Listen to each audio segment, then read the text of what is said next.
ఇట్లా ఈ అఘోరాల వల్ల ఈ వేణుస్వామి లాంటి వాళ్ళ వల్ల కొంతమంది మా లొల్లాయి మల్లి లాంటి వాళ్ళ వల్ల ఈ సమాజానికి సమాజంలో ఉన్నటువంటి ఎవరైతే కొంతమంది నిజంగా సేవా తత్పరతో పనిచేసే వాళ్ళకి ఇబ్బంది అయ్యే అవకాశాలు ఉంటాయి. ఇట్లా ఒకరి గురించి కాదు అందరి గురించి చెప్తున్నా. దయచేసి మన మెయిన్ విషయం ఏంటి అంటే వేణుస్వామి బంద్ చేయను అన్నది నేను చెప్పదలుచుకున్నా.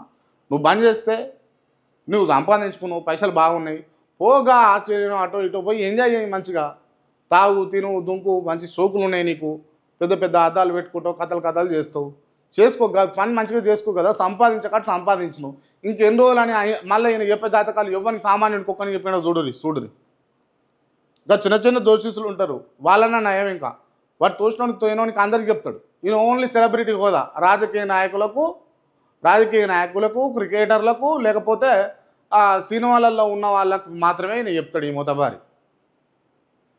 ఇక అంటేనేమో కోపం. మరి వాళ్ళే జాతకాలు వాళ్ళే జీవితాలు వీళ్ళే కావు. ఎందుకు కావంటే వీళ్ళు రూపాయి 2 రూపాయల కాడ బేరాలు ఆడాల్సి వస్తుంది. వాళ్ళు బేరాలు ఆడరుగా. అమ్మ నీకు సినిమా ఛాన్సులు వస్తలేవు, ఇక ఎందుకు వస్తలేవు, ఈ యంత్రం చేయాలి, ఈ తంత్రం చేయాలి, ఇక కూర్చోవాలి, ఇక్కడ కుద్ర పూజ చేద్దాం, ఇక్కడ యోని పూజ చేద్దాం, గిని పూజ చేద్దాం అని కూసబెట్టి ఆగం పట్టించి వాళ్ళ జీవితం మొత్తం దోసుకుంటూ నాగేస్తావు. ఇట్లా రాజకీయ నాయకుని కాడ పైసలు ఉంటాయి కాబట్టి వాళ్ళతోటి ఆట ఆడుతూ లేదు సామాన్యుని మాట్లాడే వాళ్ళకి చూస్తాం. ఒకసారి నా జాతకం చెప్పు లైవ్లో చూస్తా.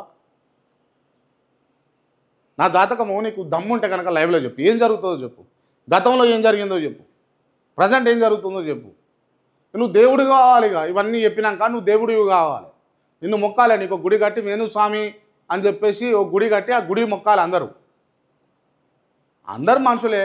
అందులో నువ్వు కొంత జ్ఞానం ఉన్నది నీకు. ఓ జ్ఞానివి నువ్వు. దాన్ని మంచి పంతలో పెట్టి మంచిగా ఉపయోగించు. ఆడదస్తాడు, ఈడు సూసైడ్ చేసుకుంటాడు, ఆన్ పెళ్ళి కాదు, వీడి విడాకులు అవుతాయి. ఇవి బంద్ చేసుకో. నీకున్నటువంటి విద్యను నువ్వు ఏ విధంగా ఉపయోగించుకుంటే మంచిదో ఆ విధంగానే ఉపయోగించు. ఇక నీకు డబ్బులు ఏ విధంగా వస్తాయో ఆ విధంగా ఉపయోగించినావు అనుకో, తర్వాత జనాలు నిన్ను ఉపయోగించుకోవడం బంద్ చేస్తారు.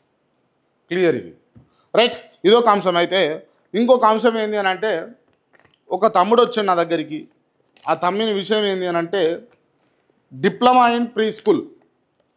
ఇది 2 సంవత్సరాల కోర్సు. ఇది ఎందుకు చేస్తారు అంటే అంగన్వాడీలలో అంటే 1 నుంచి 6వ సంవత్సరం 6వ వయసు ఉన్నంత వరకు ఉన్నటువంటి పిల్లలకు ఎడ్యుకేషన్ ఇచ్చేటందుకు పెట్టినటువంటి ఓ కోర్సు ఇది. ఎవరు పెట్టినది అంటే గతంలో కేసీఆర్ ప్రభుత్వం అంటే కేసీఆర్ అధికారంలో ఉన్నప్పుడు కేసీఆర్ ప్రభుత్వం తీసుకున్నటువంటి నిర్ణయం ఇది. Diploma in pre school.